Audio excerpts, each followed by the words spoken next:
त्याग।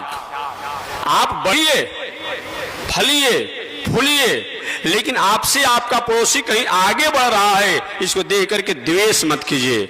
और उसके बाद बताया गया लोभ, और कारण लोभ का त्याग कीजिए। लोभ तो होना चाहिए, खेती व्यापार नौकरी अध्ययन अध्यापन द्वारा लोभ करिए, लेकिन अनीति अन्याय द्वारा धन कमाने का कोशिश मत कीजिए, ये बताया गया है। शोक का त्याग करना चाहिए, और भय का भी त्याग करना चाहिए। जो होने वाला है वो होकर के रहेगा। बताएगा मद, कितना भी कुछ हो, मद का भी त्याग हो।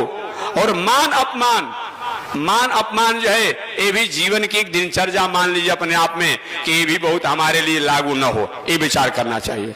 और परनिंदा, हम अपने आप में जो व्यक्ति करता अपना होगा, लेकिन उसके बहुत बता दीजिए, सचेत कर दीजिए, नहीं मान रहा है कोई बात नहीं है। हिंसा का त्याग होना चाहिए, कपट का त्याग होना चाहिए। और बताया गया है ऐसे अगर जो व्यक्ति इन नियमों को पालन करता है, संसार में रहते हुए आत्म कल्याण को प्राप्त करता है। इस तरह नारद जी महाराज ने उपदेश दिया और कहा कि ऐसे नियमों को जो पालन करता है वो व्यक्ति गृहस्थ आश्रम में जो 6 प्रकार के सुख होता है, उन 6 प्रकार के सुखों का अधिकारी होता है। शास्त्र में 3 प्रकार का सुख बताया गया है, जो कभी आपने सुना होगा। वो 3 प्रकार के सुख में होता है, एक ब्रह्मानंद, दूसरे का नाम है विद्यानंद, और तीसरे का नाम है विषयानंद। माने संसारी, विषय माने संसारिक आनंद। तो ब्रह्मानंद सुख का मतलब कि परमात्मा के स्थिति में अपने आप रहना, वो ब्रह्मानंद सुख है। इस ब्रह्मानंद सुख में गौतम बुद्ध ने अपनी पत्नी, अपने बेटा, अपने राज को त्याग करके और उस स्थिति में जाकर रहे। जो कभी आपने पढ़ा होगा, गौतम बुद्ध की पत्नी का नाम था यशोधरा। यशोधरा नाम था। उसने कहा था, जब गौतम बुद्ध अपनी पत्नी को, बेटा को, राज को छोड़ करके, परिवार को छोड़ करके, समाज को छोड़ करके जब घर से बाहर निकल गए, तो यशोधरा ने कहा था, सखी वे मुझसे कह कर जाते, पर चोरी चोरी गए, यही बड़ा व्याघात, सखी वे मुझसे कह कर जाते। अपने सहेलियों से कहती है कि अगर उनको जाना ही था तो हमसे कह कर जाते, तो मैं तिलक लगा देती, माला कर देती, अपने लगा देती, अपने आप में मैं आज्ञा देती। लेकिन पर चोरी चोरी गए, यही बड़ा व्याघात। लेकिन छुप कर चले गए, अपने आप में बिना हमें जनाए चले गए, यही मेरे लिए बहुत बड़ा कष्ट की बात है। ये अपने आप में ब्रह्मानंद है। दूसरा आनंद क्या है? विद्यानंद। बड़े बड़े विद्वान ज्ञानी लोग जो होते हैं, दुनिया से कोई मतलब ही नहीं है, अपने लिखने में, अपने पढ़ने में रात दिन उसी में रहते हैं, ये विद्यानंद है। ये भी एक आनंद होता है। और तीसरा संसारिक आनंद, जिसे कितनी बार मैं व्याख्या कर चुका हूं। संसारिक आनंद क्या है? संसारिक सुख क्या है? 6 प्रकार के सुख को संसारिक सुख कहा जाता है, जो कि मैं निवेदन किया हूं कि प्रसंग बस निवेदन करता हूं। अर्थागमो नितमरोगिता च प्रिया च भार्या प्रियवादनी च वश्यश्च पुत्र थकरे च विद्या षड्जीव लोकस्य सुखानि राजन्। 6 गो गृहस्थ आश्रम में सुख होना चाहिए। जिसके पास 6 गो गृहस्थ आश्रम में सुख हो, वो सही माने में गृहस्थ आश्रम में सुखी है। और 6 गो सुख अगर गृहस्थ आश्रम में नहीं हो तो प्रयास करना चाहिए। अगर प्रयास करने पर भी नहीं हो रहा हो तो मानिए कि सही में शास्त्र से आप सुखी नहीं है। अब अपने अपने अनुसार जीवन में टैली कीजिएगा। केवल मैं श्लोक की व्याख्या करूंगा। अर्थागमो, रोज घर में धन संपत्ति, खेती व्यापार नौकरी अध्ययन अध्यापन द्वारा बढ़ना। 100 रुपया आपके पास हो, आपने खेती व्यापार नौकरी करके अगला दिन 105 रुपया होता है, शास्त्र से आप सुखी है।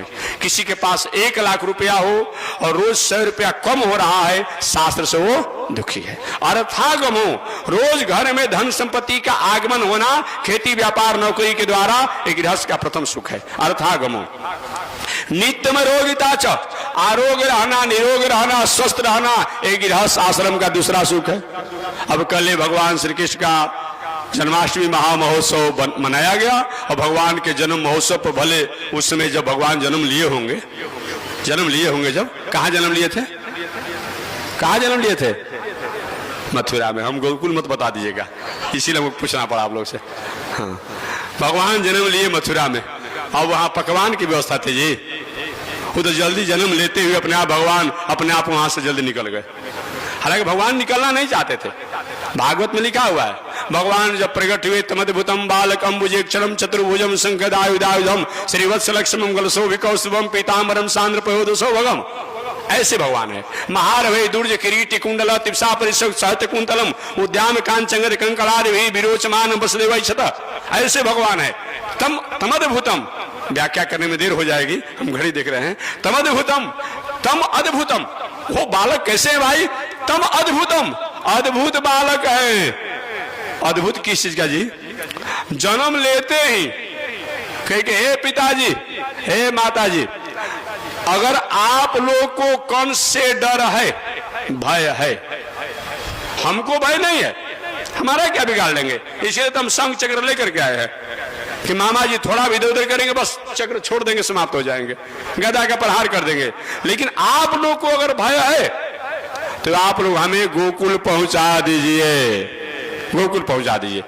ये अद्भुत है। जन्म लेते ही आदेश देने लगे। और जन्म लेते, और अद्भुत क्या है भाई? जन्म लेने से पहले अपने आप, जन्म लेते समय चतुर्भुज रूप में हो गए, अद्भुत बात है अपने आप में। और कहने से माता के त्याग भी दिए, अद्भुत बालक है, इस तरह बताया गया है। ऐसे भगवान अपने आप में। तो चलिए मैं प्रसंग पर चलता हूं। अर्थागमो नित्य मरोगित आच, आरोग रहना निरोग रहना, उसमें तो भगवान के लिए बना नहीं होगा, बाद में भले गोकुल में बना होगा तो बना होगा पकवान है, लेकिन मथुरा में बनाने की कहां बात है?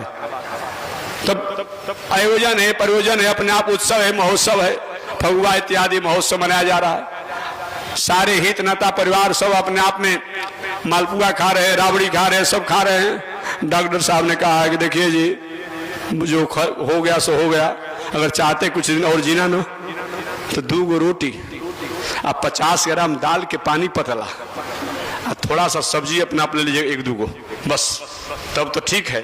अब थोड़ा भी इधर उधर करेंगे ना बस चले जाएंगे। काहे का धन जी? इस धन से क्या होगा जी? क्या मतलब होता है जी? धन तो अपने आप में खजानों में पड़ा हुआ है, सरकारी खजानों में, तिजोरी में तो धन पड़ा हुआ है। उस धन से क्या मतलब जो हमारे कोई काम का नहीं? इसलिए गृहस्थ आश्रम का दूसरा सुख है आरोग्य रहना, निरोग रहना, ये दूसरा सुख है। अर्थागमो नित्यमरोगिता च प्रिया च भार्या, सुंदर पत्नी होनी चाहिए, झाड़ू लेकर के मारने वाली नहीं होनी चाहिए, दौड़ती है अपने आप में, नहीं नहीं, ऐसा नहीं होनी चाहिए, ऐसा नहीं होना चाहिए अपने आप में। अर्थात देखिए, मैं बिहारी को बात कभी कभी कहता हूं, हम देखते हैं घटना, इसीलिए मैं कह देता हूं अपने आप में। तो ऐसी कुछ होगी माताएं जो कि अपने आप पति संग रोज झगड़ा करती होगी अपने आप में। अगर कोई एक चटकन मारे तो ही 2 चटकन मार देगी अपने आप में। एक हास्यमय कथा कह करके मैं वाणी को विराम दे दूंगा। एक बार